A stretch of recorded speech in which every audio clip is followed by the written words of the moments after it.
For anyone else who just wants to use this system to make payments, instead of listening for transactions, they all start listening just for blocks being broadcast by miners and updating their own personal copies of the blockchain.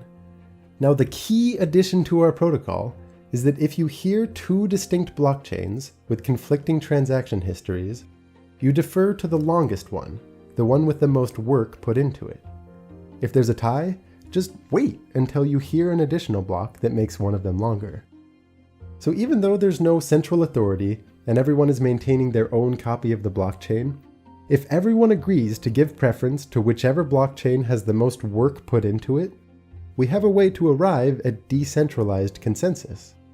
To see why this makes for a trustworthy system, and to understand at what point you should trust that a payment is legit, it's actually really helpful to walk through exactly what it would take to fool someone using this system.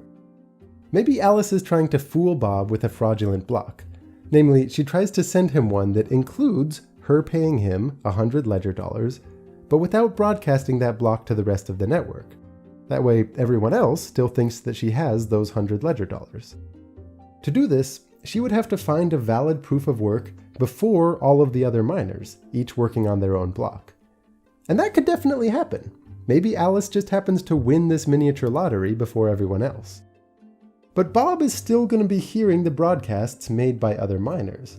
So to keep him believing this fraudulent block, Alice would have to do all of the work herself to keep adding blocks on this special fork in Bob's blockchain that's different from what he's hearing from the rest of the miners. Remember, as per the protocol, Bob always trusts the longest chain that he knows about. Alice might be able to keep this up for a few blocks if just by chance she happens to find blocks more quickly than the rest of the miners on the network all combined. But unless she has close to 50% of the computing resources among all of the miners, the probability becomes overwhelming that the blockchain that all of the other miners are working on grows faster than the single fraudulent blockchain that Alice is feeding to Bob. So, after enough time, Bob's just going to reject what he's hearing from Alice in favor of the longer chain that everyone else is working on. Notice, that means that you shouldn't necessarily trust a new block that you hear immediately. Instead, you should wait for several new blocks to be added on top of it. If you still haven't heard of any longer blockchains, you can trust that this block is part of the same chain that everyone else is using. And with that, we've hit all the main ideas.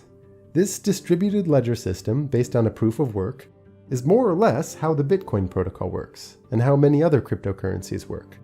There's just a few details to clear up. Earlier, I said that the proof of work might be to find a special number so that the hash of the block starts with 60 zeros. Well, the way the actual Bitcoin protocol works is to periodically change that number of zeros so that it should take, on average, 10 minutes to find a new block. So as there are more and more miners added to the network, the challenge actually gets harder and harder in such a way that this miniature lottery only has about one winner every 10 minutes. Many newer cryptocurrencies actually have much shorter block times than that. And all of the money in Bitcoin ultimately comes from some block reward. In the beginning, these rewards were 50 Bitcoin per block.